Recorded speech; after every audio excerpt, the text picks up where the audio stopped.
Hey everyone, and welcome back to another episode on Lumber Capital Log Yard. Today we are back with another fun and easy woodworking project that you can bust out over the weekend. And here it is, a beautiful bookmark stand, simple but very easy, minimal tools needed. And you can go a long way with this, decorating it. Maybe you want to paint it, maybe you want to engrave it, take a Dremel to it. That's a good idea. I'm probably going to do that later with mine. But this is just the rough idea of it. So whether you have some majestic library that you need tons of these for, or just to put by your bedstand, it's the perfect addition. And if you don't have it, you need it. So let's build one. So for today's project, I'm actually going to be using some pine. It's very easy to work with, but if you want to do it out of hardwood, that would be way cooler. I also realized while experimenting on these earlier is that you really don't need 1 inch thick. That's a little bit overkill. I could go for probably a 1/2 inch or 3/4. So definitely a thinner board. Definitely not anything over 1 inch thick. For these are 14 inches long and 8 inches wide. You could really play around with the size, but I think that this is pretty ideal. Definitely make all sizes actually, because there are all kinds of different sizes of books. So, dog, if you hear her, she's being very obnoxious today. Just being a puppy, but let's cut some angles on this. I'm gonna head over to the table saw here, and we do have to do some angles.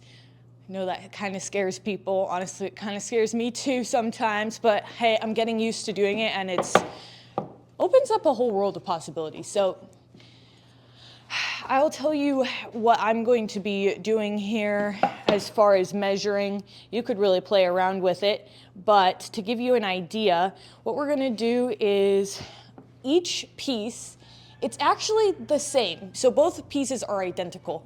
The more identical, the better. So that does make it actually easy, just making 2 pieces that look exactly the same. So that's pretty straightforward. It did take me a little bit to figure it out, but Grandpa helped. So this piece is 8 inches long, or I'm sorry, wide. But I have to adjust this. So we have to cut a notch in each piece, and the notch has to go perfectly into the center. So not anywhere past the center, or you'll have a gap.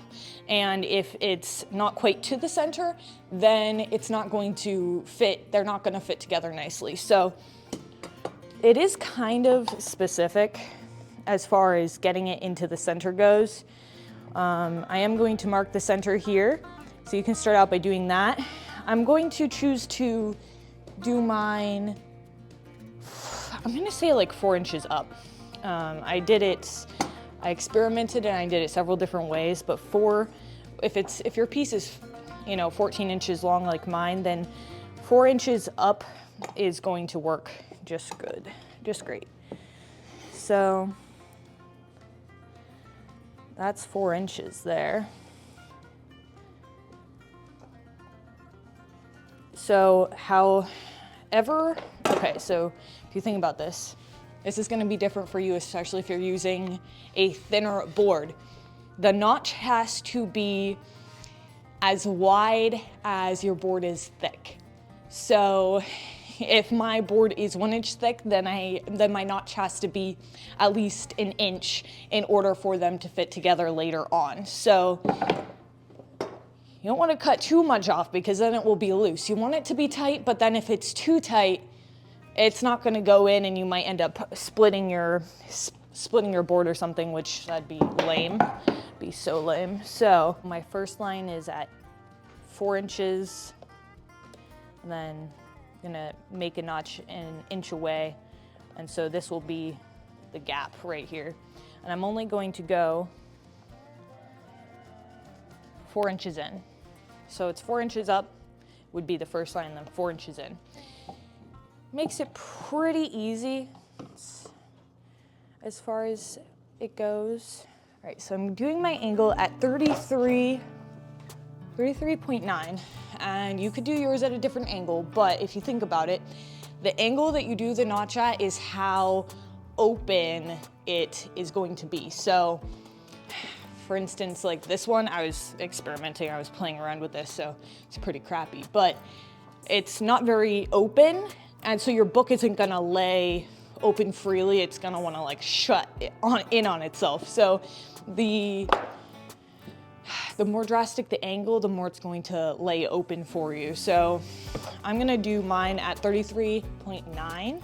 You could do yours at 45, you could try that.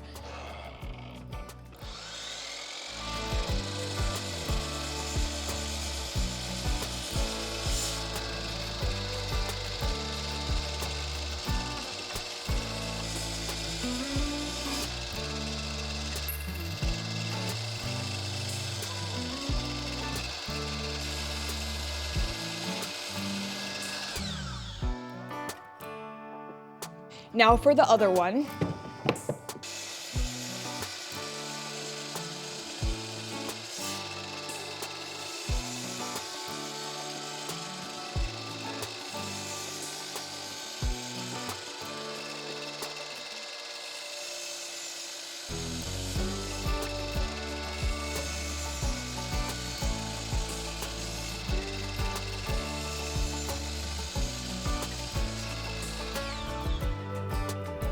So as you can see here, what I did was I made little fingers almost, and this is because probably the hardest part about this whole project is making kind of the vertical line in the notch. It's hard to do with the limited tools that are usually available to us, so we're gonna work around this. I did use the table saw to cut the main lines just because this will make them nice and straighter than this other tool I'm gonna use. But let's head on over to this machine here, and we're going to finish up, this up here. What we're gonna do is we're just gonna break some of these fingers out. It's gonna be really easy to just break them out like that, but we still need to get a good, nice line there. So we're going to work a little bit with this. So this machine is set up at the same angle, 33.9 or 34 and degrees. And as you can see, it's already set up. So we're just gonna turn it on.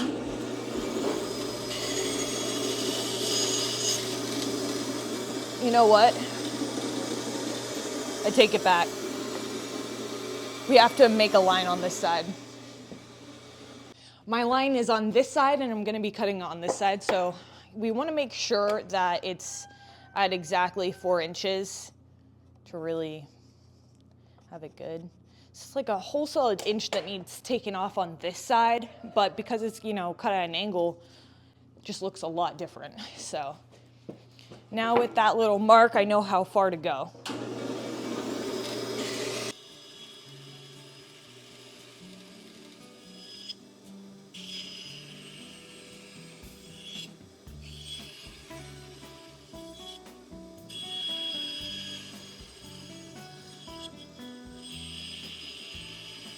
So once again, I just did these little fingers here. It's gonna make it really easy to chip them out. I just have a chisel with me here, and it actually does a pretty good job. Look at those. One little hit and they all just came right out and left us a pretty good line, but we can clean it up a little bit.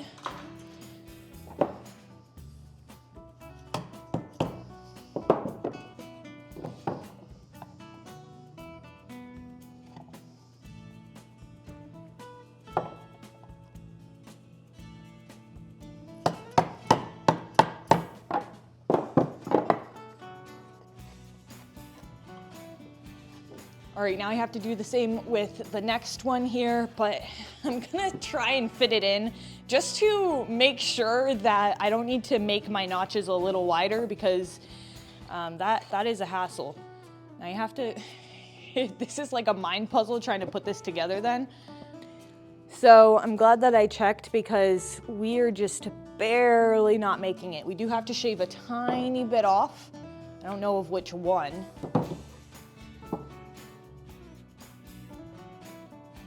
think of both.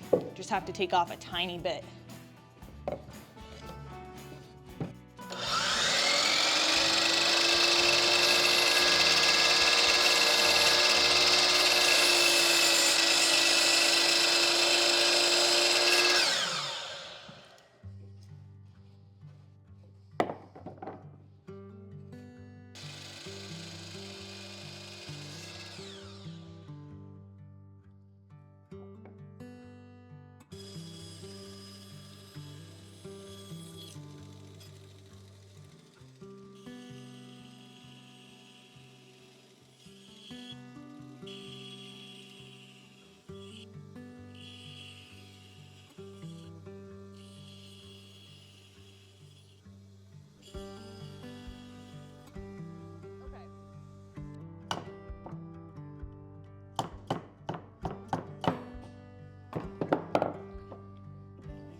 And now for the moment of truth, for the second time, I guess.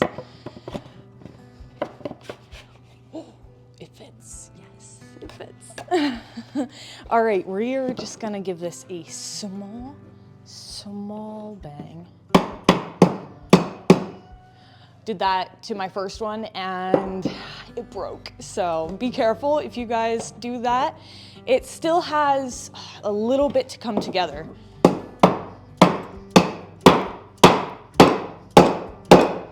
Oh my gosh. Oh my gosh. Wow, I love it so much. Now the only thing that you could do is you could cut another angle on the bottom so that it sits flat. I tried to do that with this one, but the angle needed to be different. So there we have it. Another book stand. I hope that today's episode really inspires you to get out there and to get woodworking. If you are wondering, where do I get the lumber to do all of my projects? Make sure that you go onto our website, lumbercapital.com, and pick from our premium supply of hardwoods, as well as pine like the one I used in today's video. So make sure that you head on over to lumbercapital.com and visit our store today. Other than that, I hope that you guys enjoyed today's video. If you did, give it a thumbs up. Try it out for yourself and let us know down in the comments. Also, send all of your pictures. Other than that, we'll see you back here next time. Bye.